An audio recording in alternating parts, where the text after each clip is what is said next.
This is a hell of a way to start a show. Yeah, this is a hell of a way to start a show. I feel like if we were to ever start a show with a song for this episode, this is kind of the vibe. It is kind of the vibe. Especially that sound. I don't remember Timmy Taylor. You don't remember Timmy Taylor? No, I do, but I think I've heard mostly him live because that was pretty atmospheric. Like I didn't remember that. It's here, man. We are back. Fright Night. This is going to be probably one of my favorite episodes we ever get to do. Episode 24. Speaking too soon. No. Jake, why don't you do the honors here? We have a special guest today, as you can see through the camera. His name is Robbie Banfitch. I pronounced that right? Yes. And he is the director of the new movie, The Outwaters, that we actually reviewed a couple episodes ago. Yes. Dude, I got to say, I'm so stoked for you to be here. Like I was explaining to you a little bit before we went live, you know, I came from Twitch, so I was there for over 3 years, and the band that we just played was Timmy Taylor. What we did on that show was unsigned bands. I really care about unsigned artists and independent artists, so that's why I'm really excited to talk to you today. But it's so funny, right? Yeah. How many people have hit us up to do interviews with them, to come on, and we're like, I don't know. Like, you have your reservations about doing interviews. I hate interviews, like, because I just feel like coming from the Twitch world, it was really large artists that we were working with, you know. And like I was explaining a little bit before, Jake, I don't know if you know this or not, but the Red Hot Chili Peppers wanted to come on our show. I respect Red Hot Chili Peppers more. I love what they're doing. I'm not a fan of the music. I respect them. That's fucking really cool. And I was just like, no, thank you, because you're gonna ask them the same fucking questions, you know. But this one, man, I'm so excited. You know, your movie was actually recommended to us from Blunt Dads. They have a podcast also, and they wrote me in the Discord. They're like, you got to check out The Outwaters. I think you would fucking love it. And then what was crazy about that was not only did they recommend it in our Discord, so many people jumped on it on our Discord, were like, Bobby, you guys would love this movie. Please review this movie. And I was like, damn, okay. There was probably like at least 10 people, I would say, that responded. All 10 of them that like it, yeah. I think this movie, out of like the entire podcast, like this one has been most talked about. It has been. On Discord and then also internally too, because I know we still talk about the movie a lot. Yeah. Like after we've seen it. Yeah. So what's going on, man? So let's just jump in. Let's just get going, because I got a million fucking questions for you. Go. I wrote down a whole bunch of like keywords like on a thing that we can go over.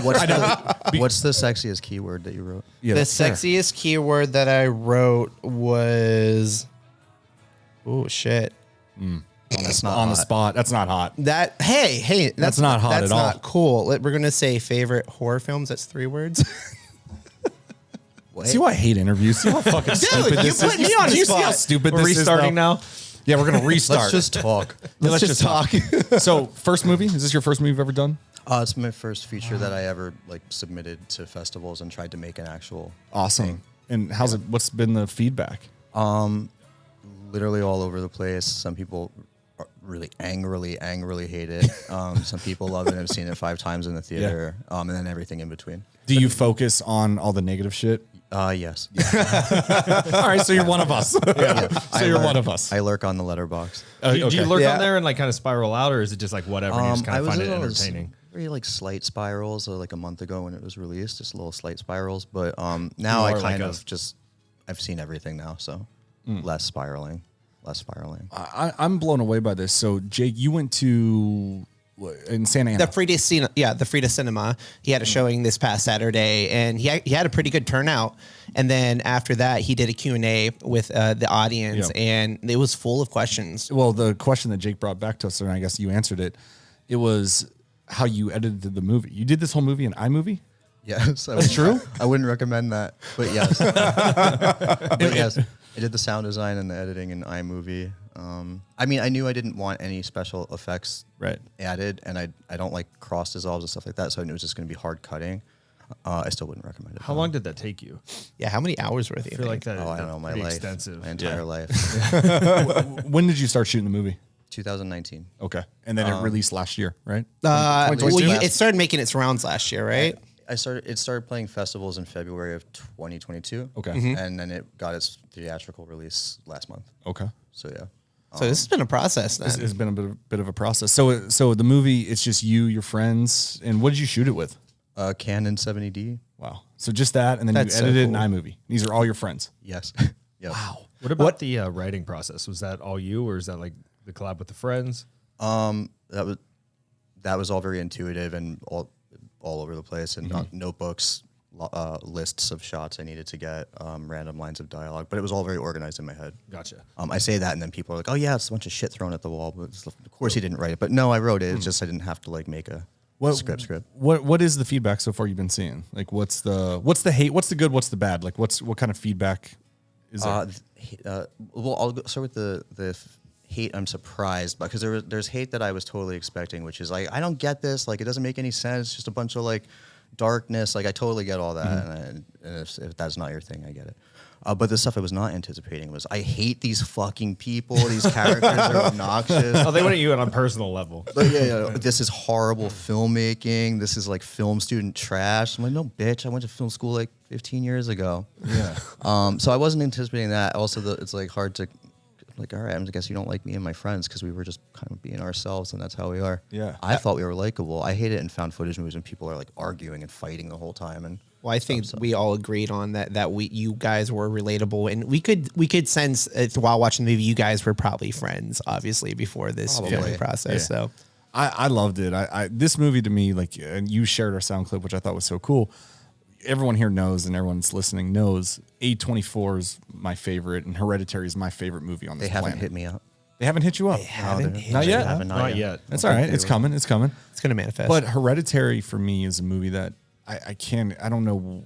I grew up, I had some fucked up shit happen to me, you know, early on, where my grandma died inside of a church, and I was there, and it felt like her energy got passed on. It's just really dark and fucked up, twisted shit. But that was a big, when Hereditary came out, it hit me. I can't explain it. So I forced him to watch it one night, like 45 years ago. He fucking hated it the first time. Because it scared the fuck out of me, and it hit me. Did you finish it? The first time yeah, but you know me, I was like, man, fuck this movie. I don't want to watch this movie. But I was like terrified on the inside because I feel shit. Like I'm like an energy source. I'm an energy person. So I don't know, man, but no shit. I mean, there has been no other movie that's made me feel a certain way other than Hereditary than your movie. Thank you. I love Hereditary very much. Yeah, you was a big fan of Hereditary? Huge fan of Hereditary. That's cool. But like, I'm just thinking about it, right? Like when we first watched this movie, and I know Raul, you've seen it too, right? We've all seen it. I like didn't know what to make of it at first, right? Like, because there's so many moving pieces, so much going on. The sound design was 12 out of 12. Like you're not beating a better. The sound. I watched it. You with watched it with headphones. You were telling me before I even watched it with you guys. It was but. And then once I kind of like, because I'm slow, we all know this, all the listeners know I'm on a little slower end of things. But as the movie's going on, Jake really kind of explained it to me. And I was like, bro, literally, like, this movie is like what I fear every day of my life. You know what I mean? Like, this is like one of my fears of my life. And I'm just like, holy fucking shit. I mean, we talked about it. Well, it's essentially health that they kind of get caught up in. You know? 100%. And to give you your flowers, I mean, you literally have the coolest scene in any fucking horror movie that exists. I'm just going to put that out there. And I'm not fucking bullshitting you on that. I'll probably disagree, but which scene? The scene where the character just gets up and starts running. upside down in the desert. I think it's Michelle covered in blood, and she gets up from the ground, but it's shot upside down. Bro. Oh, yeah. And you start running after her. We were all so hungover that day. That's amazing. She was so she had like 2 hours of sleep and was like, "Run, bitch, put the blood on you, run." So hot. I love knowing that you guys were hungover shooting that scene, because in that moment I'm like, oh my god, these are like my sleep paralysis demons. Like, they're here, you know. It felt like a dream sequence where you're like in the middle of a nightmare and you see that glimmer of hope of getting out the nightmare, and every time you run towards it, your voice becomes quieter, you become slower. Well, it's sleep paralysis. It's sleep paralysis. That scene took me straight to sleep paralysis mode. I had sleep paralysis last week at Unnamed Footage Festival in my theater chair while we were watching Paranormal Activity, and I fell asleep, but then I had sleep paralysis. Oh my God. Yeah. Really? I mean, I've had it a million times, so I wasn't scared. I was just like, fuck, I just want to get my soda, but so I can't move. you're just like, you're just sitting there and you're just stuck. Sitting there stuck in my seat with Scott, who plays my brother in the movie, sitting next to me, Paranormal Activity is playing, and I'm just like, fuck, I can't move. When you get it, like, can you see everything kind of going on around you then? At that point, sometimes it's hazy or sometimes, but I was pretty like awake aside from not being able to Last move. time I got it, like, I could see my friend on the couch, and I was like trying to be like get his attention, and then just kept starting over and over and over. Yeah. I just really wanted my You had popcorn and soda. You couldn't even, it was so close but so far away. That's so funny. That is funny. Like that. Oh, you can't see. So are you on the road, right? You on like a road show right now promoting this? You traveling around? What's Nope, just drinking coffee and smoking cigarettes in Little Armenia. Doing nothing much. Yeah. No, that's not true because I just Editing found out things. Just found out you make music. Oh yeah. And you're working on Oh yeah, that's old. I'm not working on it. I would actually might after my next movie comes out. I might try to go work on just some music a little bit. But that's more of a hobby and for fun. Okay. Mm-hmm. So who did all the sound design for the movie? Was it just you? I did the sound design. Okay. And in iMovie. iMovie. I love that. You have a talent, like Yeah, absolutely. to be able to create like a bigger than life type of film experience with. Yeah. Have you heard Jake's music? Strange Kids? Have you heard any of his stuff? I did not play. Jake is a crazy talented musician that Jake is, I'm pretty sure Jake was put here on planet Earth. I'm not even pretty sure. I know for a fact. You were here to do scores and movies. Your band is fucking playing main stage at all these massive festivals. Jake is one of the most talented artists. With that being said, Jake, your band or the podcast, if you had to choose. That's fucked up. You can't make me I like choose. giving Jake ultimatums. That's my least favorite thing is ultimatums and making me choose. If I had to choose right now, I'd walk away. From both? From both. You'd quit both? both. No, I wouldn't quit both. No, I'd choose both. So let's talk about music for a second and sound. So in the movie, there's a song from you, correct? The sound? There's a few, yeah. Okay. They were free. So which ones? We had The Spell, I want to The say. Spell, yeah. I wrote that after some heartbreak stuff. Okay. Let's play a little bit of The Spell. I love on this show we always play music, unsigned artists and stuff. So I'm looking forward to hearing this. Me too. Let's do it. This was in the movie? Oh yeah.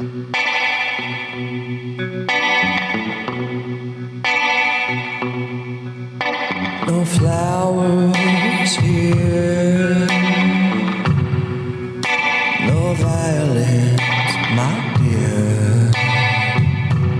Fell roses to the floor, swept them petals out the door, and he was gone. It's been a long time since I had a man of mine. Hold me close and sing my name. Usually this is where we're like, oh, that's a sick track, but it's so dope. I'm gonna let it run. Can I let it run? Can I let it run? All right, I'll let it run.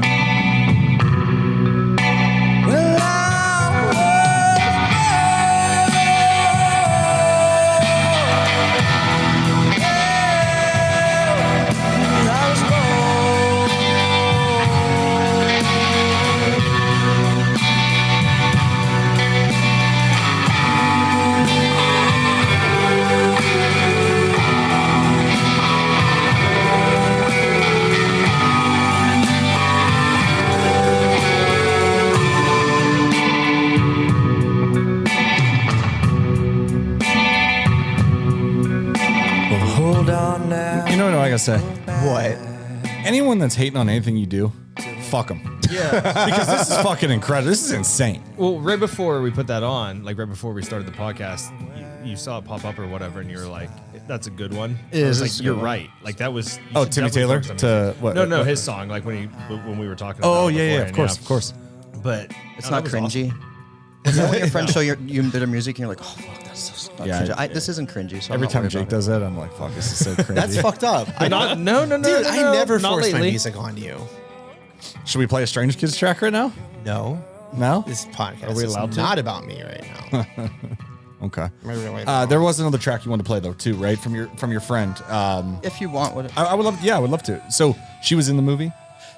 she's one of my oldest friends. We went to high school together. Met her at a party when I was showing Gummo at a high school party. Okay. And her song I put in the end credits of the Outwaters called Red Hands. Red Hands. Okay. Let's see. It's solid. It was at the end when the credits were rolling over. Mm-hmm. Okay. Let's see. What was the track name? Was Red Hands, Lauren. Jaquish. That's it. Do they hear all this talking right now or just? Yeah. Oh, Yeah. hi. Hi. Hey, bitches. This is my first podcast where I have a microphone in front of my face like a dick. How you feeling about it? Normally doing the streaming. I love it. You usually do like what do you call it? Like a Zoom kind of like when you do interviews or something like that? Or- Yes. Yeah. Gotcha. Zoom. Let's. I'm usually like smoking cigarettes. I had a publicist for like 1 week for the movie and shouldn't like smoke. We got weed. You want to smoke some weed? Oh, I'll turn into a total idiot. Okay. In a bad way, but thank you. You not smoke at all? Speaking of total idiot, Definitely don't want to eat our bat gummies. I'm high. I'm high as fuck right now. You don't want to eat our bat gummies though. I'm scared. Yeah. Let's play Red Hands by Lauren Jaquish. Yes. Cool. Sorry, making me feel a certain way. I love to feel a certain way.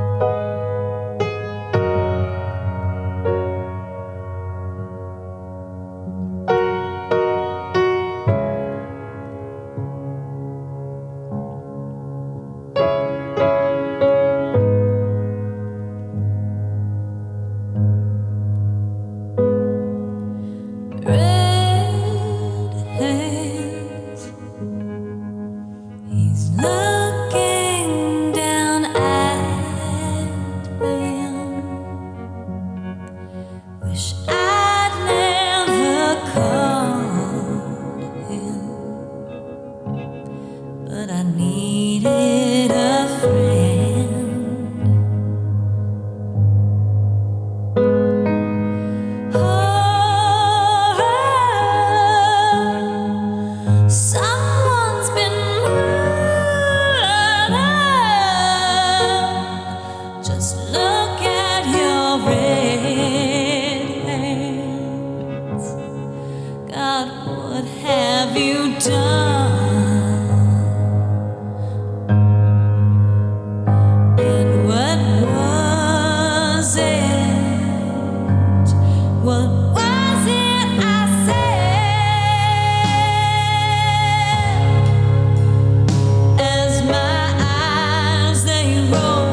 This is insane.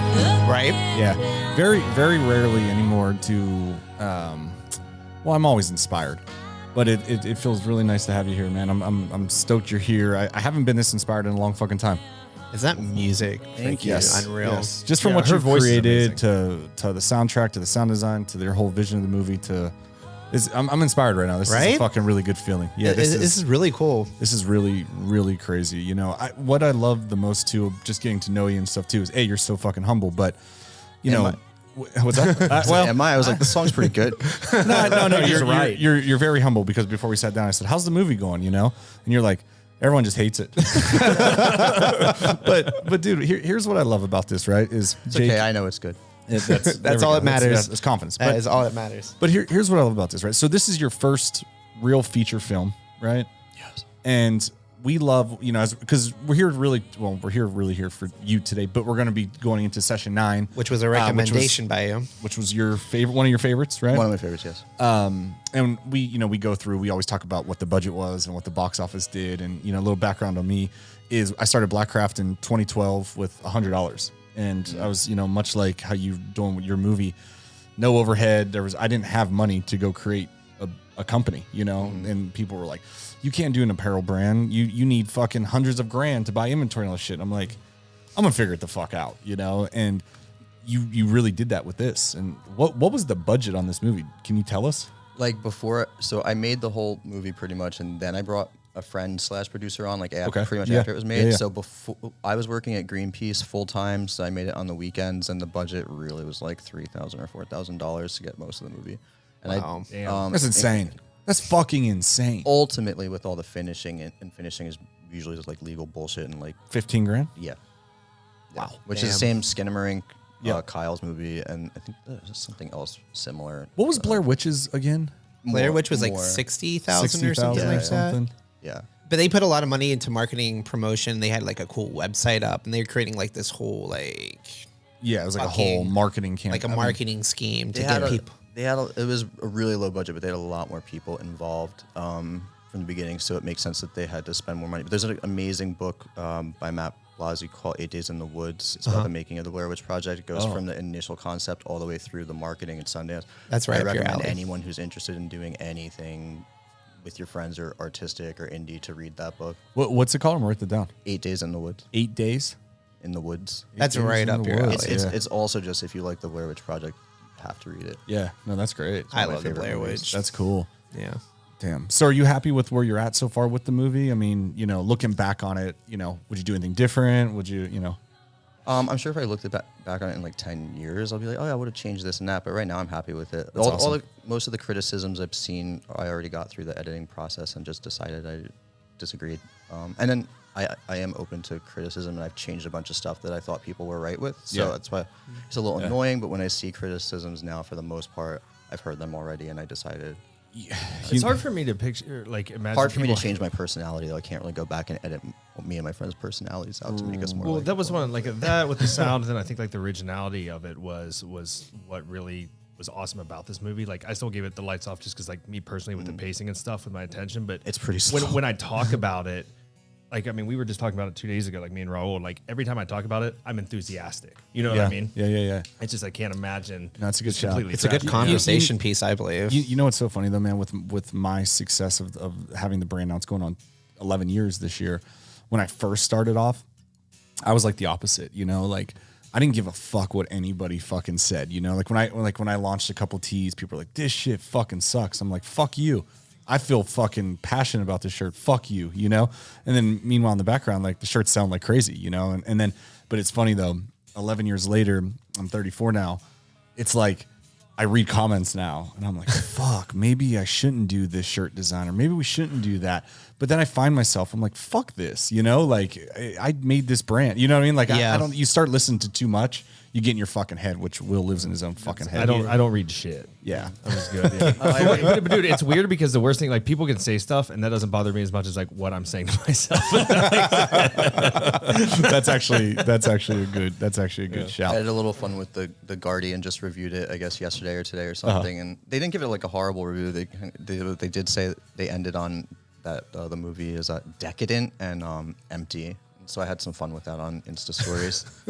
I did not feel like this movie was empty at all. Because the only negative thing that I would say about the movie is, but I'm like this, and I have ADHD, ADD. I fucking am crazy, dude. If something doesn't, if 10 minutes is all I fucking need, which 10 minutes is a long time, by the way, but. Yeah.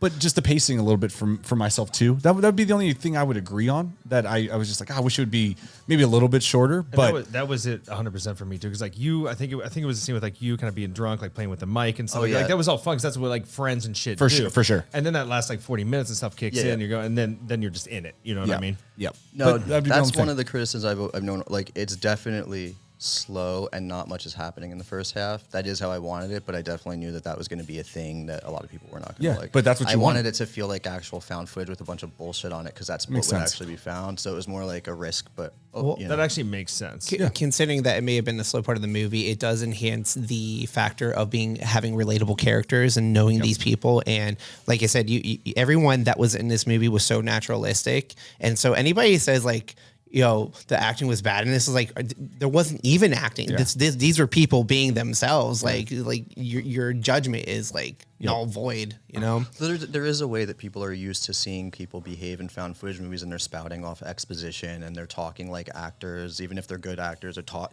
So they're just like, what is this? This is like nothing, mumblecore shit. Like arguing the whole time. Well, I kind of like the fact with your movie that there was a lack of exposition. You really allow the imagination of the viewer to fill in the gaps when they're experiencing your movie.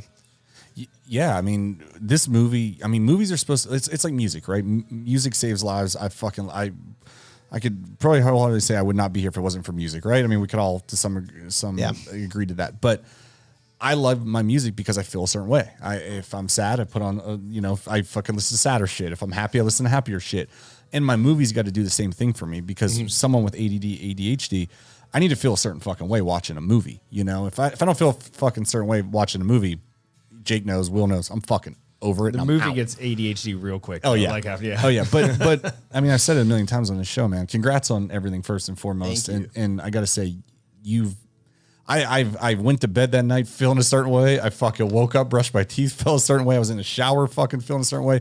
We came here, talked about it. I left, I talked about it. Felt a certain We way. wanted to get you on the podcast. Yeah. We talked about it every fucking Still day feel a since we've fucking seen certain it. way. Yeah. But I just want to give you your flowers on it, man. And don't be so hard on yourself because. Oh, thank you. I'm not hard on myself. No, okay, good. I just know how easy it is to get caught up in those bad reviews sometimes. And No. It's tough. I focused on I went through all the negative stuff, but there's a lot of people that love it. And the negative things, I hate a bunch of fucking movies too, so it's not like that big of a deal. You took 15K, made something cool and something that like a lot of people know about. Like a couple of my buddies like back home reached out like after they had heard that we watched it and we're doing this thing. Like it's awesome. Like everyone I know is familiar with it. You know? Shout out Blunt Dads for leading us down this path. Well, I think it's also. Oh, go ahead. Sorry. I was to say I had a lot of fun making it, and I continue to have fun. That's cool. Playing with it on social media and doing trailers and the short films and that go with it and stuff like that. Cool. People are definitely learning about it. I know you, Bobby, you've been seeing a lot of advertisements just popping out of nowhere for it and people talking about it. So it's definitely making its rounds, which is good. So And I'm promoting our Discord, and like this will go out to all of our email campaign, texting. So hopefully it helps out. But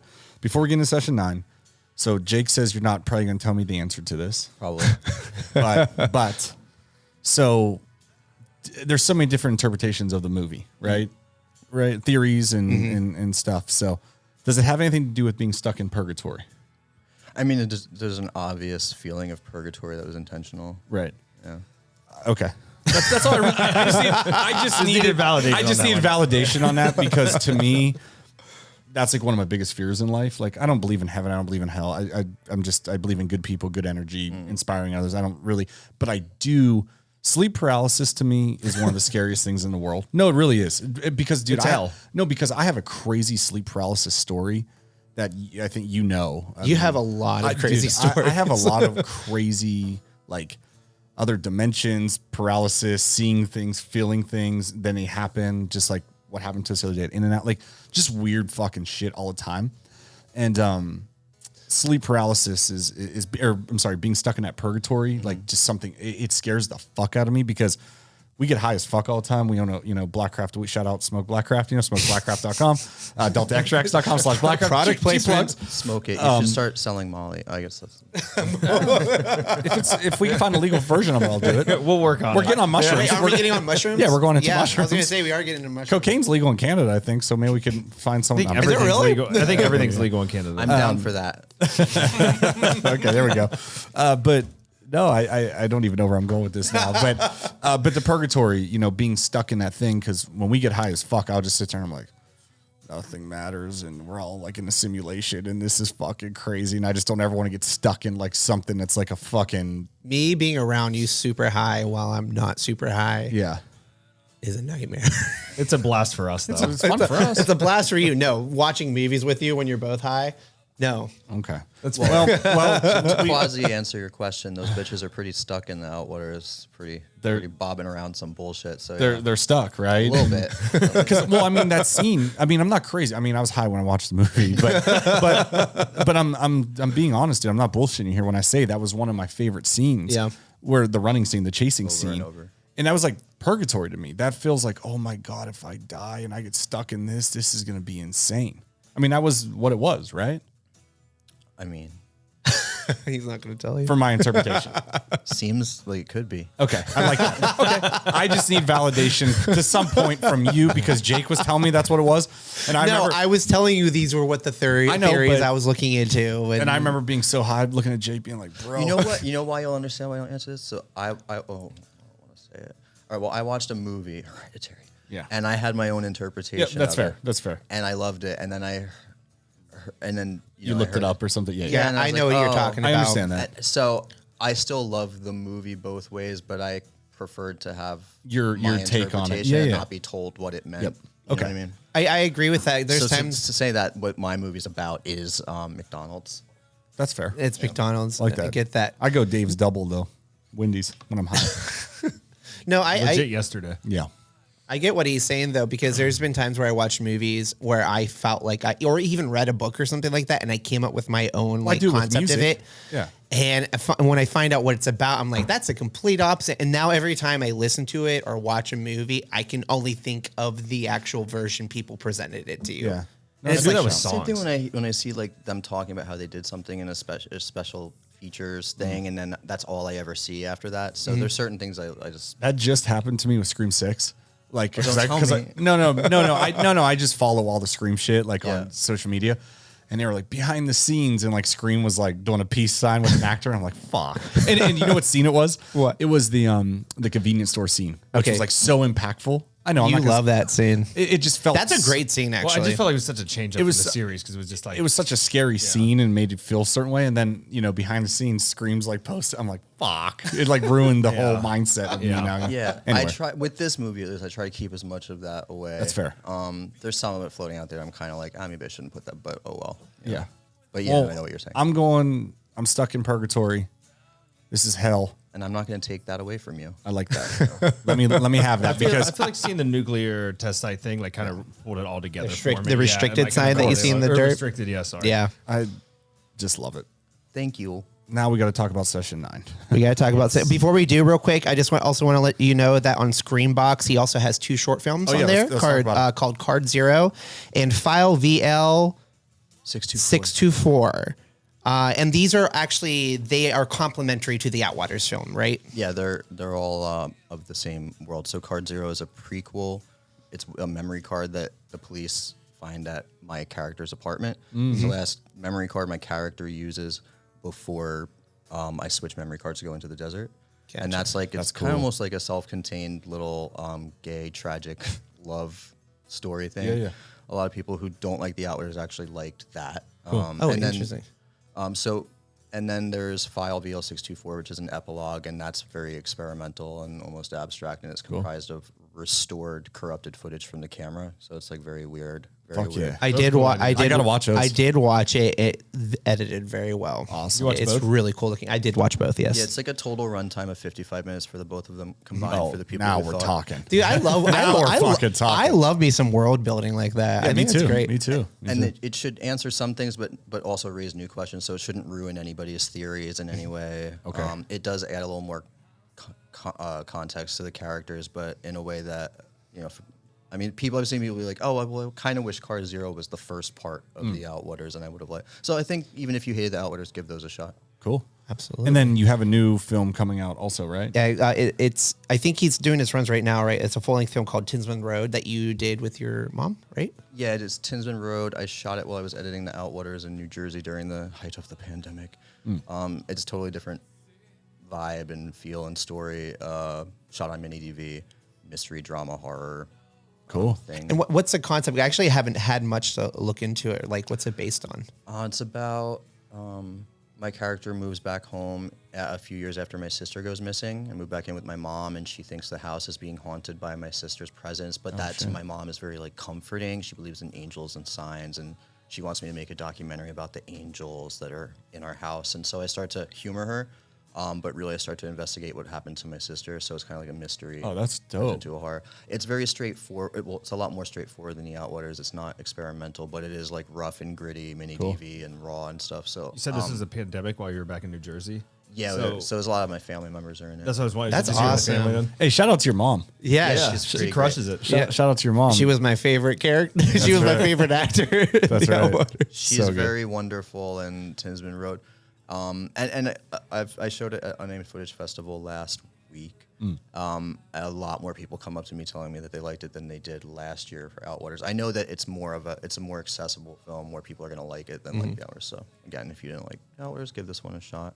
If you like the Outwaters, give this one a shot. And if you don't like the Outwaters, fuck Give you. Give it. You're being mean online? if you're being mean, If you're being mean, quit being fucking Fuck you mean. for being. Quit being mean. Fuck it. Why are hurts, people man. so goddamn I don't know, but it mean? fucking hurts. People God are damn it. sad and they're angry and they'll take it out on anyone on the interweb. Oh, it's okay, brutal. my As soon as they open that laptop, they're just monsters. Keyboard monsters. fucking warriors over here. it's you all right. know? My movie's opening in the UK and movie theaters in a few days. That's Nice. awesome. The Outwaters is? Yeah, actually, Oh, by the wow. time this airs, it'll already have been Oh, playing wow. or have played in the UK. So That's awesome, man. Cool. Congratulations. yeah, it helps with the mean comments. That's whatever. I'll see you at the Mockingbird Cinema in London. I like bitch. that. There we go. There we go. I Dude, like that's it. great, man. That's it. Okay. Well, you want to go into session 9 here? We all good? Yeah, we're going to go into the movie review portion. We're going to go over session 9 from 2001, which was recommended by Robbie Banfitch. And so, Robbie, just a little thing. What we're going to do is we're going to go over like the credits, go the footnotes, and then we're going to go like dissect the movie little by little. And I think every time we go to a new section, I want to ask your opinions first on everything. Okay. So give me your thoughts on what your feels are for this movie and all that stuff. So we are now doing session 9, 2001, starring Peter Mullen, David Caruso, Stephen Kvetin, Josh Lucas, Brandon Sexton III, and Larry Fessenden.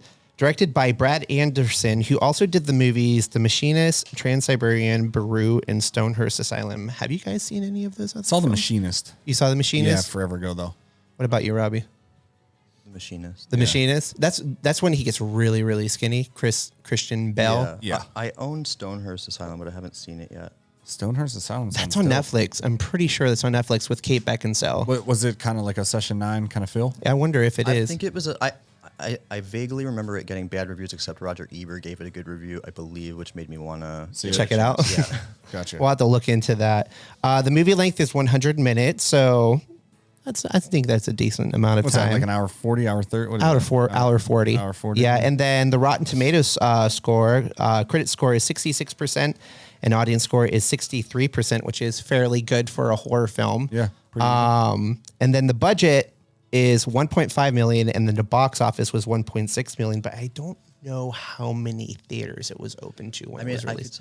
I saw it in the theater when I was in New Jersey, and I had to have my mom drive me into New York City to the Angelica Theater to see it for my birthday. So it wasn't in many theaters. Gotcha. So it was like a limited release kind of thing. Gotcha. It was at the Angelica in New York City. That's cool that you got to see it in theaters. I like, Mom, please, for my birthday, please drive me to New York. Please, I need to see session 9. Yeah. That's dope. That's so cool. And then we not free anywhere, as per usual. Jake loves telling me, bro, it's not a big deal. This movie's free streaming on. If the movie says 100 minutes, it's 130 minutes because that's how long it's going to take before we exhaust every platform and just end up paying for it. Yes, that's not true. That's fair, not true. actually. Yeah, I do have a tendency of thinking something's free online, and then the day we go watch it, apparently it's not. I am signed up to every fucking streaming. My streaming monthly bill is probably more expensive than my car payment at this point. It's close. I Venmoed you though, but I Venmoed you for Jake's fuck up. But Wait, what? I have a question. fuck up? What's your What? question? I'm honestly curious. Obviously, like I've never made a movie. I don't know much about it, but and I'm sure a lot has changed. Keep in mind, it's 2001. Yeah, that's what It's I'm saying. Since 2001. 2001. But does $1.5 million seem like a lot still for that movie, or no? I think maybe at that time period, possibly. No. Doesn't seem like a It was- lot. When it came out, it was still some pretty low budget. Okay. Yeah. I guess that makes sense. But I'm a physical media person, so there's an amazing Blu-ray by Second Sight releasing in the UK that just came out with Session 9, and then you can get a Scream Factory Blu-ray in the US if you're I'm going a to get physical it. media person. I'm going to purchase it. You have a physical copy of it, right? Yes. But you don't have it on you. It's in the other room. It's with the dog over there. I think it's cool that you brought that though. Yeah, it's fucking dope. It's with the dog. Did you? It's over there where the dog is. It's over there. That's fucking. How long are the death by spoilers? Jake? Oh God! You guys always fuck. give me. No, these shit. are actually the These are- last. This two is have been- fairly short. You shortened it up. Okay. So in previous episode, I did like a page and a half of footnotes for one of the Scream movies, and they gave me shit the whole entire time. I mean, bro, people don't want. And they were even betting on whether if I would have it done in red be within like a 5-minute period. Yeah. And I, That I difference. exceeded that. I lost every one. Yeah, that's fair. So do you expect, like, if people haven't seen it, they should go watch it first and then come Yep. back? exactly what so we do. the footnotes is for people who have seen it but may have not seen it in a while, but it's like a right. nice little refresher. And then we always tell people before we go into spoilers that they have not seen it, go watch it now, put our podcast on pause, and then come back and see what their thoughts Go are. watch it. It's so good. It's better than the Outwaters. Yeah. Oh, wow. Very. Jake, do you like Session 9 better than the Outwaters? Hey, that's fucked up. Let's put you I on the like spot. both of them equally. No, you can only choose one. Fuck, man. They're both very different Nope. films. And it's I don't not- give a choose. fuck. I choose Session 9. All right, Jake. Okay. Don't be mad. I do love Session 9. I love Session 9. I grew up with Session 9. There we go. You actually fucking okay. Now the podcast are Strange Kids. Death by spoilers. If you have not watched this movie, I'm not going to repeat myself. What a piece of shit, by the way, for saying Session 9 over Outwaters. By the way, that's fucked Are you mad at me? Yeah, right here. I would actually be a little upset. I'm not. No, You understand? No, we talked a little bit of movies on the way here, and he Jake, I'm understands. joking. Yeah, I'm I'm going to joking. defend myself. Okay. He even chose Session 9. Yeah. Yeah, and for real. Okay. Thank you very much. One of my favorite movies in general. It's one of the darkest. Let me ask you movies this question. I got a Yeah. question before Death by Spoilers. Hereditary or Session 9? Session 9. Wow. Okay. That says something. But I mean, they're both 10 out of 10 Yeah, for me. for sure. That's fair. But Session 9. Okay. Alrighty, Fright Night footnotes. Title credits begin with the showcasing of an abandoned wheelchair in the middle of an old mental institution. We are then introduced to Gordon and Phil as they are attempting to land an asbestos gig at the Kirkbride building, which is also an insane asylum. During the tour of the building, Gordon begins hearing a haunting voice, but nothing stops them as they land the gig with a promise of a 1-week turnover with odds against them. Gordon heads home to his wife and a newborn to celebrate the new job, but something isn't quite right. We are then introduced to the remaining team, including Hank, Mike, and Jeff, who are then told in order to receive a hefty bonus, they must complete this job in a week. As Mike is dealing with a power outage, he comes across a room filled with patient records and audio recordings. One patient in particular named Mary Hobbs, whose mental illness consists of 3 alters: the princess, Billy, and Simon. We soon find out through the span of 9 sessions, Mary killed her family and Simon may have something to do with it. Meanwhile, Gordon is showcasing disconnect as a haunting inner voice reoccurs throughout the week. Hank discovers a hidden stash of valuable coins in a brick wall which connects to an incinerator. But as Hank returns later that night to claim the fortune, without the knowledge of the others, an unknown figure appears in the dark and Hank goes missing until Hank's girlfriend calls the next day that he found his meal ticket and fled. Gordon begins having stressful phone calls with his wife as we learn he admits to Phil that he hit his wife the night they landed the gig. As Phil relays this concerning new information to Mike, Jeff comes across Hank in the stairwell in a hypnotic state. And soon, tensions rise dramatically as Mike plays Session 9 of the Mary Hobbs case, and we soon discover the role of Simon, the alter who told Mary to cut up her whole family real bad.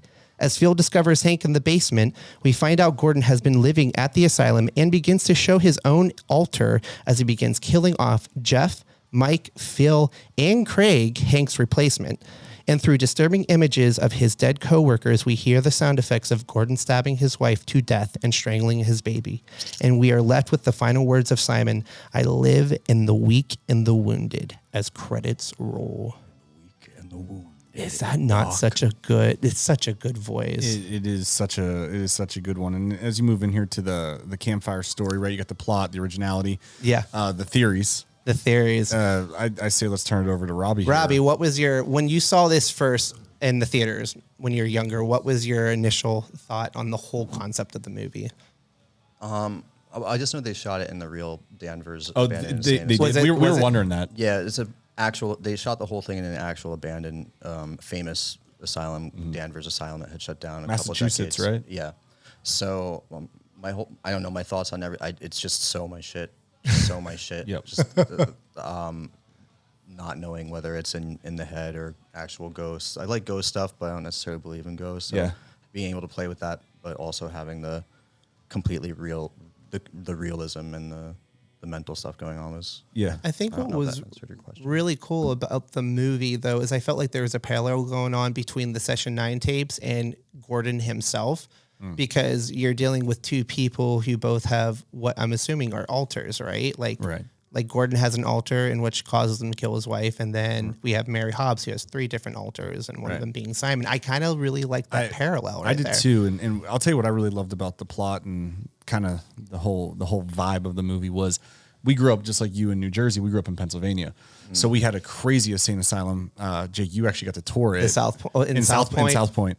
So I broke into this building. I can't get in trouble now, right? The building's not there anymore. You're probably gonna get in trouble for Yeah, you. they're definitely. That's your limitations. Yeah, on you're breaking good. into that It building. was so cool. There was orbs everywhere. I was taking photos. It was so cool. There was orbs popping up everywhere. And then at the top of the building, there was this really cool light, kind of like a lighthouse that pokes up. And I crawled all the way up in there. And when I was watching this movie, it was the exact aesthetic of Session 9. And that's what I like about like those plots and that I like movies that make me feel a certain way, and instantly that opening scene and opening shit, it's like all in the opening scene. It just it takes me back to Pennsylvania where we grew up, which I love, but also it reminds me of like us working where the guy was like 3 weeks. He's like, no, 2 weeks. It'd be like me. I'm like, no, we can get done in a week, and then we'd all just fucking work our ass off to get it done in a week. Yeah, exactly. So I love that. I love whatever it took to get it done. They were going to do it. So I love that. I agree with that. Literally, the two things I wrote down was like supernatural or human, like not knowing what it was, and then the parallels. Because I just didn't like. Yeah, you're like, okay, there's an asylum. A lot of movies have asylums in them, but then between, I feel like the tapes going on. The asylum that could be haunted, and then some of that internal conflict kind of going on with the characters. Like I really didn't know what the malicious thing was going on there. Right. I especially remember being excited to see it because there's a documentary called Cropsy, and it's about this abandoned hospital, tuberculosis hospital / mental asylum, Seaview Asylum. There's another name for it too, in Staten Island. And I used to break into that and was making a movie in high school called Black Static, which was like supposed to be my first feature, with Lauren Jaquish, who did that song already. And so she and I and my other friends would break in and film this movie like time after time. We got kicked out and we never got to finish it. But I also just had a thing for like abandoned insane asylums. Yeah, that energy in there. Are you a big energy person? Like you all into no? Really? No. Crazy. I feel like you would be like with all this fucking shit you're talking about right now. But anyway, I guess it depends on how you define energy person. Yeah. I'm not someone to be like talk about vibes too much or anything like that. Yeah. I'm kind of cut and dry. You might be the only person in LA that doesn't talk like that. It's the East Coast. It's the East Coast. That's that East Coast mentality. I'm like a Jersey Shore boy. No, I got you. Lines of blow and some whiskey, thank you. What kind of whiskey are we talking? Oh, whatever. Well, okay. Oh, yeah. I know those kind of. High school, I would always showed up with Jack Daniels, but nowadays, I like Bullet. Bullet's good shit, man. I'm 6 months sober. You rye or bourbon? I don't know, just whatever. Just fucking, as long as it's like Bullet rye whiskey. Bullet rye is fucking fire. Bourbon. I don't know. I'll give anything for one drink right now. I'm 6 months sober off alcohol, and one thing I've realized is I'm nothing without it. I was 3 months yesterday, man. Yeah, I'm thinking about it. Yeah, that's Doing fair. shots of water is fun too. I just love smoking weed, dude. I just love fucking weed. Jake loves it when we smoke weed. I love weed. I don't so love much. it when they smoke weed. I got weed tattooed on me. It's so sick. I'm also high as fuck right now. So, moving on. Villain protocol, likes, dislikes, scare factor, creativity. Let's talk about Gordon and Simon, because I feel like there's the parallels here. Yep. I want to talk about Simon too. For the voice of Simon, so the scare factor for me in this is the concept of the voice acting that's going on in the sessions, and the fact that it's coming from this woman named Mary Haas. But it sounds like a guy, though, right? It sounds like a guy, right, yeah. Right. And what's really terrifying, and I think it's like probably one of my favorite scenes. We'll go into the scenic route later, but one of my favorite scenes is when the electricity goes off. And then when Mike turns the electricity back on, and then the tape starts playing, and all of a sudden you hear Simon for the first time, and he's like, "Hello, Doc." Yeah, dude, if that does not sound like pure evil, dude, it gave me Hannibal Lecter vibes, like "Hello, Clarice." You know, Clarice. No, what were your thoughts on Simon? Like, all the voice shit in that got under my skin. Right, it's very rare in films that I get creeped out and get the little hair standing up, and every time that voice came on, I got the chills. It's a terrifying voice. I feel like the way it was shot just added to that too. Oh yeah, like like when who's the first guy that gets kind of taken away? Like he finds the silver coins. Hank. Yeah, Hank with him being followed. The shots of the wheelchair just kind of being there isolated. Just the way they hit that and stuff. And there was also a couple of scenes too where they're kind of going around with the flashlight. I know you called out. Pigeons flying. Yeah. In the corner. Well, the Outwaters was very flashlight. Yeah, like, that's. I know. I felt like there was some influences. Do you think this movie influenced you a little bit? Definitely not with the. I mean, definitely Session 9 influenced me. That's why I say I picked that over the Outwaters. There wouldn't be Outwaters without me loving Session 9 for so long. But what more influenced is like the heart of Session 9, like the darkness of it, and then the interior darkness, I mean, and then the voice stuff and the sound design and all of that stuff. Flashlight, they had a bigger. Yeah, they had a bigger. Seymour, for sure. I've heard. They had $1.2 million now. Come on. I heard the one in the Outwaters is kind of small. So size does matter. Well, for me, I don't like it too big. I don't think size matters. I mean, Comments might say different. I don't know. Yeah, that's fair. I just don't think size matters because there's movies out there. Look at you. You took 15K. You know what I'm saying? There's movies out there. Look at the Blair Witch. Size don't matter. 60K budget. You're talking hundreds of millions later. So fuck it. You know what I'll say though about the flashlight and the Outwaters, just to get this out there? That's actually a huge like kind of floodlight thing. So when you get out into the desert and there's nothing else around and you point it, that's what it looks like on the camera. So I just chose to keep it the way it actually looks. I figured that's what it was because it gets fucking dark. There's nothing out there. Like we were actually out the there. darkness is so like. How long were you out there for in the desert? Some nights we camped, but it would be like a 5-day shoot, a 1-day shoot, a 2-day. But there were 2 big shoots, and we got Airbnbs. And then for the little shoots, I camped sometimes. That was kind of scary. That had to be scary as fuck. A little bit. I always get scared camping because of movies like Backcountry and like. I'm just scared in fucking general. I'm going camping in 3 weeks. Well, then you should read this book. Oh shit! 8 days in the This is woods. going to be a book that scares the shit You out should of read me. this book called Strange Piece of Paradise, which is a true story about these 2 girls are going across country on bikes, and then they were sleeping in their tent in the middle of the night, and someone like ran over their tent and then started trying to kill them with, I believe, an axe. They never found out who it was, and then one of the women grew up to write the book about trying to find out who this person who tried to murder. So you should read Jake, that you should before actually go read it while camping. you're there. Yeah. Strange Piece of I gotta Paradise. call my brother up and let him know maybe we shouldn't go. Actually, what was the name of that book? Strange Piece of Paradise, I believe. We should make that a movie. It's very. It's, Is there a movie based on that at all? No, I only know about the book because I used to work at After Dark Films, and it was something that we were looking at, and it's very serious. I mean, it's a real story. Damn. It's real mystery, and I was like, this shouldn't really be a horror movie. It'd be kind of sick to make this a Yeah, horror that's movie. It true, should be 'cause more it's- of a drama. Yeah. It's also mystery. like real life. Yeah. It's terrifying though. So read that. Yeah. Fuck yeah, I'll look into that. Very long. A very long read. Maybe I'll need that read. I feel like all that, like, I mean, like Zodiac Killer, they didn't find right. Same with like Black Dahlia Murder and those two, because those movies usually play out more like a mystery or. Yeah, you almost have to make it more of a mystery than, yeah. You would have to fluff it up a little bit. Yeah. I feel like I derailed us. No, you didn't derail. Actually, that's what we're about here. No, I derailed because I freaking mentioned camping. Well, honestly, though, this show has such bad ADD, and this has actually been the one that's been on point. So maybe we just need more guests. I feel like, yeah, absolutely. All right, villain, the protagonist survival guide, Jake. Let's talk about the crew. Let's talk about Gordon, Hank, Jeff, and Mike. What about Craig? And Craig's barely in the Yeah, movie. true. He's supposed to be the replacement of Hank, which, Craig- by Craig the didn't last way, long. Craig, if I recall, you might know this, Robbie. Isn't he really that actor? Isn't he heavily involved in the horror like genre? Because I feel like I've seen Larry him. Fessenden, the guy who comes in later. At the very Yeah. end. Yeah, he's a big horror director, and he's also an actor, but he's in that whole world of like Ty West and all that. It's like the indie horror. Oh, cool. He made a movie I love, which is called The Last Winter. Okay. Not many people have seen that. Wait. The last winter. Yeah. It's these people go up in In the Arctic. Yeah. And then this weird forces. Like, that's happen. like, that movie came out probably like 12, 13 years ago. Yeah.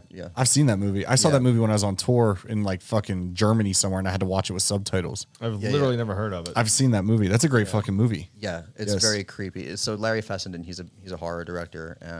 Yeah. Yeah. He's in this movie that I really like that I bought in Blu-ray after I saw it. It's called We Are Still Here. Yeah, And yeah. it has like Barbara haven't seen Crampton. that. Remember when I brought up Barbara Crampton the other day? How she's like a horror. Oh yeah. Yeah. What were we watching? She was in She was in Your Next. in your And next. Larry yeah. Fessenden's in Your Next as well. Oh really? Yeah. What was he he's in? like fucking the girl and gets killed in that neighbor's house. That's Yeah. right. That's it's him? the beginning scene. Ah. Shit. Yeah. Fuck, I can't believe I ever He's heard in that. a lot. Gnarly. So let's talk about the crew here. Yeah, it sounds like your typical work crew.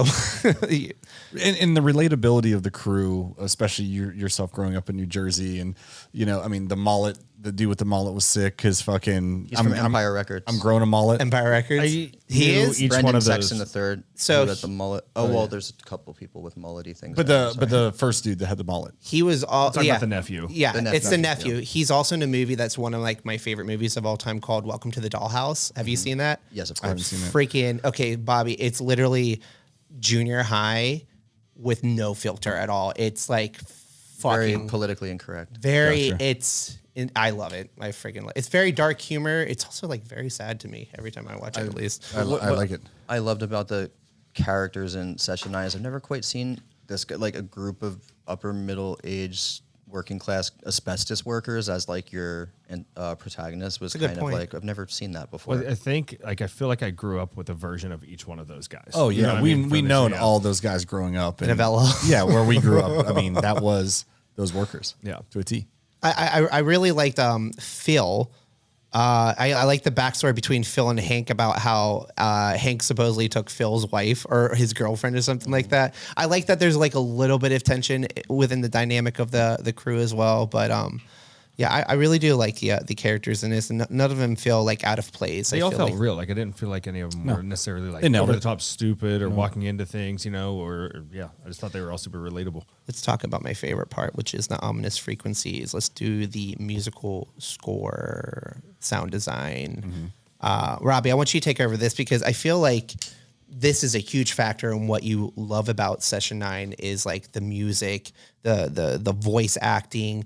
I think for me at the beginning of the movie, when you're first introduced to the beginning credits, there's this really fucking creepy sound effect, like dun, dun, like it's freaking haunting. Like, what are your thoughts on this musical score, or at least this scoring and the sound mixing of this movie? I don't know. I'm kind of bad at questions like that because I don't really think about things like that analytically. It's just Gotcha. For me, whatever they did with that always just stuck, and you could keep hearing. I feel like the sound design in this is a lot more subtle than the Outwaters, for example. Like a lot quieter of a film than the Outwaters, but like I still hear all the sounds in my head. But I don't know if I have anything intelligent to say about that, other than it was good. That was actually really intelligent. No, maybe I'm like looking for something deeper or something. But You're always looking for something deep, Jake. Sometimes you don't have to go so deep. I'm always curious if there's like something that I'm missing when it comes to that kind of stuff, because it's something that inspires me. It's something that I show interest in when it comes to the sound design of movies, because I feel like a score of a film and the sound production of a film is one of the main factors of elevating the viewing experience. So I always find it like really interesting to talk about, that kind of stuff when it comes to a movie. But I do love the voice acting. I love the soundtrack. It's very ominous tones. What did exactly what it needed to do. Exactly. And for 2001 too, I always forget, like, we're talking about something that was 22 years ago. I feel like the lack of fucking sound crazy. in there too, like when they actually added the effects and stuff like that, like it was more powerful. Yeah, sometimes less is more. Yep. Sometimes when there's nothing, it's so impactful. It also felt like heavily electronic, right? Like felt like it was a lot more sampling done and kind of like electronic tones in a way, like buzzing and stuff. Yeah. Yeah. See that? I could see it. I keep hearing like water dripping in the memory of the movie. Was that a thing? I feel like I could feel like- smell the room and feel it. Like, you know what I'm trying to say? Like, I could smell what that room smells like. Smell the asbestos. Like we said, we grew up with all those people. Like we've Yeah, broken yeah. into all those buildings. Yeah. You know, I smell like Yeah. cigarettes while they're working. Like, I could just smell that room to a T. The death chart was interesting. The death count in this movie, 8 deaths. So there's Roughly 8? we have 1, 2. I think there's 2 off-screen deaths. Because that would be the baby. That would be the baby and the wife. And the wife, right. And then Dog. Oh, yeah. I shit. put Sash. Yeah, I did put the dog. That was really Fuck, fucked. man. That actually fucked me up. Would you rather see No, a I don't human want. I die? don't want to do an ultimatum right now. Would you rather see a human die on movie, or would you rather see a dog die? I'd rather see a human die. Would you rather see a kid die or a dog die? The fuck kind of question? this is gonna fall. People are gonna hear this, Jake. Yeah. This is terrible. I don't want to answer this question. That's fair. It He's makes a me- smart I already man. know it makes me- because it makes me here's how I very know which one uncomfortable. is. There's a lot of people on here that died, And then he put including dog. a baby, but the dog has parentheses sad face. Yeah. Yes. because it fucked me up. No, that is fair. I need you guys to know. What was your favorite death in the movie? When it's revealed that he killed his family and just hearing it. Yeah. The sound Same. effects. Yeah, that was so fucking impactful at the end. Like, is Craig the only one you actually see die? No, because Hank they died. briefly show everyone Yeah. get stabbed by Gordon Yeah, at yeah. some But point. it usually Well, pans it's away usually right they away. run right? up, and it Yeah. cuts away right before. It cuts away. Yeah, it cuts away. Hank had the lobotomy freaking stab. And I love that scene where he's pulling Me the too. lobotomy. Me too. I think that's Did, a really did cool. you like that scene though, where like it's running up to him and it just cuts out? Do you like that? I didn't really care I for that remember personally. when it came out, I was kind of like, oh, I kind of want to see. I wanted to see it. Yeah, yeah. Now though, because of the sound and how it all plays out, and then Makes sense. when you see them all afterwards, I like it better now than That's when I fair. first- I didn't really love that part. If they go back to it, like whenever you find out what's going on, then they show it. Yeah. But I kind of agree. Like I see why they did it, but yeah, it came across like my preference. Cheesy. I don't know. I was like, because this movie to me was also another movie that made you feel a certain way. I don't know. I didn't care for that. This is just a random thought that I'm having right now, but the product placement for Oreos in this movie was really on point. I don't remember one Oreo. I remember it in his bag. I felt like I kept on seeing Oreos in this movie. That's because you had the munchies, I was bro. just gonna say that. There were definitely Oreos in it. I do And Jif peanut butter. Yeah, Shout I out don't know Jif. if that's product placement or if they like just wanted to use that because that's what actually people would be eating, and then they got permission afterwards. So I don't know. That makes sense because it just. Where they got their budget. That's how they got their $1.2 million from I feel Oreos. like I kept on seeing that Oreo box in the movie. What would the product placement be for Outwaters? Like, what could I have thrown in there? Blackcraft. Whatever you guys were drinking the nights you were filming. Yeah, yeah. Let's do a movie together. Okay. Nice. That was easy, dude. Fuck. Sick.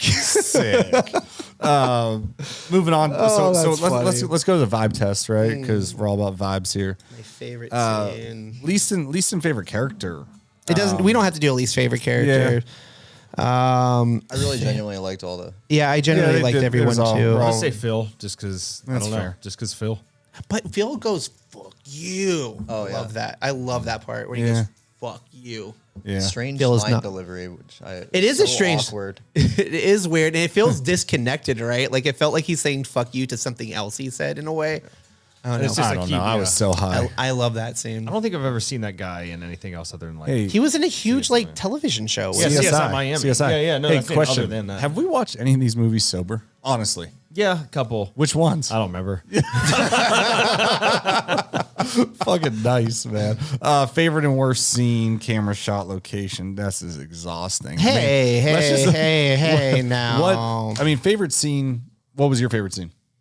Probably when he's running underground, the lights are going. Oh, bro, behind him, that was and impactful. Oh, that I was. think a my sick scene. favorite shot is when there's a cut and then he's like ripping his mask off and you could see all the dust. That's cool. When he's up, Yeah, like yeah. that moment. Yep. Like that. Feels like he's actually suffocating in that scene too. That was one of my favorite scenes. I like the ending scene. Just where he's walking past all the dead bodies and I just with the killing of his family and shit. I just thought it was that, so fucking crazy. I was like, Dude, I really like the scene too where he found the coins. He's getting chased because you don't know what's in front of him. You don't know how close that thing is behind him. yeah. so that's one of my favorite scenes when he's in the downstairs tunnel area and you just see the silhouette of a body just come out of the blue. Yep. The mannerisms of the body that just like appears is so frightening to me, and you never see any more of that. It's obviously Gordon after you look back at the movie. But my favorite scene is actually the intro scene, where the title screen is actually my favorite scene because the idea of it starting upside down and then cool. it's just turning and turning, and you're just hearing that very like abstract soundtrack going on in the background.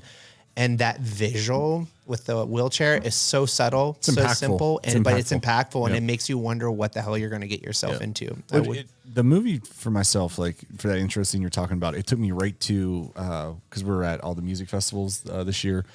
Danny Wimmer presents Blackcraft will be at all the music festivals and Incarceration. Kind of, even though it was abandoned jail, Yeah. it just kind of brought me back to that too. You know what I'm trying to say? Oh, dude, I made friends with their tour guide there. You know that fucking crazy fucker sleeps there? He lives there.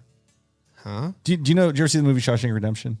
Yeah, I don't remember it though. Okay, but that jail that they're in, the prison that they're in, that's filmed it there. the festival ground where we'll be at one of the festivals in Mansfield, Ohio. It's that. It's Mansfield, yeah. And it's haunted, bro. We went on crazy fucking ghost. It was a tours midnight and tour, shit. right? We Did you do the ghost tour? I Bro, did I the got midnight. touched by a ghost for real. And fucking, I left that place fucked up. And that crazy fucker that you made friends with, he lives there. No, just a tour guide, not the guy. Are you that talking about lives the in- girl? Or yeah, the guy? girl. Oh, the She's girl. Oh, yeah. super rad. She's fucking crazy too. Shout out her. But the guy lives there at that fucking jail. He lives there full time. Good for him. No, fuck What do they that. do during the probably year? Like, when inspired. it's not Halloween, they just give tours, I guess. Yeah, it's Still a just it's all a, year? it's a big thing. I mean, their main thing is this is Shawshank Redemption, you know. Yeah. But yeah. Anyway, I derailed us. No, you didn't derail us. I love Incarceration. All right, we're gonna go into the rating segment. I think it's pretty obvious. Lights on for Lights everybody, on. probably, huh? Yeah, I mean, we went through pretty extently. I'm gonna go first. Like I've seen this movie probably about 5 times now. Never gets old with me. I think I would say somewhere probably top 10, top 15 favorite horror films of all time. Oh yeah, like What's your number one? I don't even know. Oh, that's a fucking loaded question. It would be between. I'll make you pick. I know top 5. I can only name. All right, give me top 5. Give me top 5. I'm I'd curious. probably say High Tension. Okay. Because I love French horror. People keep asking if we're gonna review that. Go We're ahead. gonna get to it. Are you guys gonna review High Tension? I would love to review High Tension. Do you like High Tension? Yeah. That's a great good one. movie. We do, I would say Hereditary, Rosemary's Baby, Mothman Prophecies. Ooh, that's a good one. That's a good one. I haven't even That's a thought good about that one. movie in forever. A lot of people don't talk about it, but I love it because, I don't know, it had an impact on me. All and right, so that's this is final top 10, top 15. Top 5. Yeah, top 10, top 15. Wow. It's a lights on for me. Nice. Is it really cheesy? It's so cheesy. Like putting the lights on, it's just so bad. You know what? I was like, Like, it's thought, just fucking. I was like, cheesy hey, as we don't hell. have a fourth no, one. Like Robbie, let's ask can't do it. That's Robbie. how I was trying Robbie, to say. is this cheesy? Lights on. That's cheesy. Thank you. So I'm so happy you did that because Jake really went out of his way to like get these lights. Shut up! I did not and go all we've heard really about it out of in my dude. way. And It dude, was. I I'm was like- at IKEA for a fucking 5 minutes, and I was like, "Hey, what do you think of this?" It's not like I was like, "Dude, I got the best idea ever." Well, now it's a thing, so you can just keep doing it. Now it's like funny. So Yeah, it's funny and adorable. Well, you helped make it a funny thing, so thank you for that because I really didn't know. I needed someone to bridge that gap because if it came from, if like, Wait, so this is you've been keeping this from me for how oh, many? I have I to don't know keep how your cool spirits like high. metal rockers will think it is, but They well, if you're watching this, comment below. Let us know if the lights are lights are. We're gonna get torn apart on this. You thought your comments were bad. Just wait till We you see couldn't ours. have told Jake though, because I don't know if Jake would have ever believed us. You know, We're not going to go about this. We're not going to go about this. You guys We're- are making me sound like I'm starting stubborn. to and I'm like just- it. Yeah, you kind of like the light. I'm starting to. Yeah, The passion behind it. yeah. It's like you shaving at our passion. house. Why do you have to fucking bring that said we weren't bringing I'm not bringing it up. I'm not bringing. All right. Thank you very top much. 10, top 15 for Jake. Lights on. Put your light back on. Yeah. Come on. Well, okay. There we go. Okay, Robbie. It's up to you. I mean, lights on, right? Obviously, Lights this is, on. This is I a don't, movie that. I don't have a light. Yeah, you can just pretend this is your light. That's okay. I don't need it. Yeah. Lights on. Okay. Yeah. Bobby. I mean, of course, lights on. I mean, I think it's a great movie. It's impactful. It's the relatability of it takes me back to early 2000s when we would have been breaking into these kind of places. You know, There is a lot of memories attached to this film where it like reminds me of all the like shenanigans I got involved with when I was younger. 100%. Well, dude, I mean, I have a kid, you know, and you know, I mean, I have I guess you call it a broken family if you want to call it that way. I don't. No, I'm just saying, like, I'm not with. No, I mean, my daughter lives far away. I'm not with the mother of my child and stuff. But no, I'm just being real. I mean, you know, when a kid dies in a movie, it fucking destroys my soul and it fucks me up. And obviously, dogs dying and all that shit. But just the concept of the insane asylum to the, I don't know. It's a great fucking movie. It's done really fucking well, especially.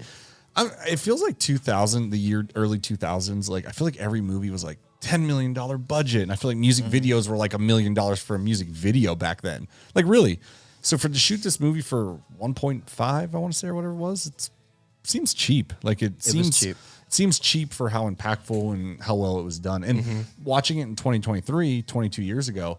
We put it on. You could have. I would have been convinced that, like this is a brand new looked movie. great Look for being- fucking great. That Looked great. HD really stood up the test of time. That's it. Will. Yeah, Lights on. I'm lights on all William. day with it. I loved the characters. I loved where it was shot. I liked the story. I liked the uncertainty of what was actually going on up until the end. And normally I don't like, you know, like you do like Shutter Island, Secret Window. There's a lot of movies where one of the main characters ends up being the bad guy the whole time. And I'm usually not a fan of that, but I really liked it in this one, how they did it. Also, like the perfect ending. Yes. Which is pretty rare. The ending. That's It a really good shout. ties That's actually it a really up. good fucking shout. It felt complete. Yeah. No, that's a The good ending shout. made it feel like complete. I live in the weak and wounded. The weak and the wicked. No, wounded. Oh, wounded. Whoopsie. Good ending. I might get that tattooed on me with It's just a pot leaves beautiful- around it. I want to try to duplicate that voice. I live in the weak. I'm starting to sound like do an hour Gandalf. of I'm way too fucking high for this, by the way. Hey, I want to get like a tattoo with some more weed leaves and shit. Someone got an Outwaters tattoo, which is kind of. I'm gonna get one. What should it be? Well, this person got the hatchet and buried in the desert, and it said "show them." I was gonna say the silhouette of the guy with the sick. hatchet, What's the movie? We All Die in the Dark. Yeah, that's tagline. Yeah, I like that. thank you. We All Die in the Dark. I love coming up with taglines. So it was between. I had a few that I liked, and it was "Let Chaos Take You," which now is like I gave that for UK and putting out some stuff in the UK. But cool. I was gonna say, I that settled on works "We with All it. Die on the Dark." "We All Die in the Dark" is pretty true. It really is. Dude, when I got high the other night, I listened to meditation Oh, tapes. Jesus. I listened to meditation tapes at night, and fuck, man. I mean, last night really, we were high as fuck, and I was like, man, we live in a simulation, like I was saying earlier. But I was listening to this podcast when I was like ripped out of my skull, and they're like, hey, don't trip. They're like, we don't really die. Like, you're not your brain, you're not your heart, you're not your body. And I'm like, wow, this is crazy. Sounds pretty. But you know what I'm saying? Like, that's some 100%. heavy shit. I think but we had dinner with Matt that one night. That's what he's saying. It's just kind of like on to the next thing. yeah, Matt from Avenge. Shout out Matt from Avenge. He's always like, nothing matters. Yes, it does. It all matters. Everything You matters. think? Really? Yes. What do you think matters? I don't know. Like your show, I'm sure matters to you. I mean, I just do it to keep Jake happy. If you want to be honest with you, What the? Tried canceling it 3 times this week. I'm so kidding. No, you are right though. No, you are love right. stuff. Yes, I'm right. You are Of course I'm right. You are right. Shit does matter. Despite the But- ending of the Outwaters, I'm not a nihilist. I can see why there would be a nihilistic viewpoint of that. I mean, I actually think the companion shorts show a little bit more. No, I mean, I just love. You know how I know you're humble? devotion. You know how I know you're humble? I don't know. At the end of the movie when you cut off your, Oh, it wasn't that big. if it was me, bro, I would have had it like this, dude. Like that thing would have just fell. We could have done a whole fucking podcast on that scene. Oh yeah. It's all right. I'm hung in real life. I don't need a movie. Oh dick. shit. Bam. I got you. I mean, I'm really humble. I mean, I'm really humble. Insanely humble. I'm really humble. I I'm remember really seeing humble. the penis be cut off. I was like, he's a humble dude. Because if I had this movie, this was me. I think it'd be fucking 3 feet falling. That whole room had a That's in the deleted scene with a much bigger one. Really? It's the same ending, just bigger dick. Fuck. You know, the director's cut. I like that. That's nice, man. funny, Well, dude, before we get out of here, man, thank you for your time. Congrats on everything, man. Seriously, you. This is so cool. Jake, thank you for putting this together. Shout out Blunt Dads once again. If it wasn't for Blunt Dads, we would not be even having this discussion with you. So. Now, and all I can think about is like, you know how alternate endings. Yeah. Not just one alternate ending. It's the same exact ending with a huge dick. Yeah, just purgatory, just running. And you're just like dragging it away. Oh my god! Thank you for that. You're welcome. You should do a little bonus. Blu-ray footage. comes out this summer, bitches. Blu-ray. Nice. The big dick ending. Do you have merch or anything for where? So yeah, let's do some plugs here. Where Where I have nothing to plug. you got nothing to plug? No. You didn't do any merch or anything? We got the new movie. We got the Not right music. now. Merch. Yeah, Bobby. who cares about all that? We all care about it. See, look at you, Mister. Look at you, Mister. Nothing matters. All of a sudden, huh? No, I care about the love stuff and the ocean and that shit. No, I'm trying to think of what's a plug. I mean, the Blu-ray, if you're a physical media person, that'll be When's that in the coming out? summer. In the summer. It's very possible that there might be a musical thing coming out in the summer too that you cool. can physically own Oh, sick. Cool. on a certain like type of thing, vinyl. Okay, sick. I would own that vinyl. I collect vinyls, so I'm a big vinyl guy. It's possible. Okay. I'm not allowed to say yet. but Okay, it's- that's fair. Gotcha. yeah. We but watched this on what? Where did we watch this at? Amazon? Where did we buy the movie at? When we I've watched lost track. I did Venmo you for we this one. bought it. I watched it on ScreamBox, but Yeah, you came over. You're like, oh, it's free on ScreamBox. I think it was Amazon. We which bought it made on that one Amazon. because the SCREAMBOX. Was that a hard wasn't process getting your movie on Amazon, or was that pretty? I didn't handle Okay, that part of okay. it. The distributors did. Oh, but I can say that the best way to watch it sound wise is on ScreamBox because they don't do any compression with the audio. When you Gotcha. put it on other streamers, they kind of crush everything and it makes me want to die. So oh shit, that's good So to know. yeah, and it's also good. Blu-ray, it'll sound exactly as I intended. ScreamBox pretty much sounds good. Cool. It's good to know. I didn't even know that was a thing that Yeah, they just compress like run a sound. fucking thing through some things and it's just like bullshit. Why do wow. they? Why do they do that? What's even the I point? have no. I have Amazon? some kind of. It's dog- gotten out of control, Some though, kind a of little bit. dogma, I assume. Interesting. Okay. But what do I know? Just from New Jersey. How old are you, by the way? You got to be the same age as us. 34. I'm 37. Okay, so same shit. Same shit. Mid-30s. Same shit. We love Okay. our mid-30s. Anything else before we get out of here? No, but thank you, dude. This was fun. Thank this you. was Appreciate it, awesome, man. Thanks for Appreciate creating something that when I get high, I just think about life and I'm like, wow, this is crazy. Thank You kind of ruined my life, honestly, a little bit. Like you kind of like fucked me up a little bit. Not gonna lie. So Well, I hope you like the companion shorts. Definitely check them out, I'm Bobby. gonna check out the Stoked for the new one, shorts. too. I'm very stoked. I'm warning you, one of them's pretty gay. Oh, Hey. there's nothing wrong with gay stuff. I love gay shit. I love gay shit too. Let's do it. There we go. But congrats, man, on Thank you. everything. And this has been a great episode. Fright Night episode. 24. We're out of here. Good number. Anything else? I am good. You got nothing else to say. You usually have so much to say. This was fun. You know what I'm gonna do? I think I'm gonna take us out with Strange Kids. No. Really? Yeah, You want Strange Kids? sure. Play Midnight. Who? What the fuck's Midnight? He will know. Yeah, the cover from The cover of Shining. Midnight from The Shining. Oh, the one you play. Oh, Yeah. yeah. I thought you meant the band Midnight. I was like, It's dude, that's very signed. I can't. electronic and poppy, so cope While with we're me. waiting for you to find it, my favorite horror movie is the original Candyman. Oh, it's also my favorite score. Philip Fucking Glass. love the piano in the Candyman. This is Strange Kids. Dun. We're out of here. Dun, dun, dun, dun, dun, dun. Enjoy it.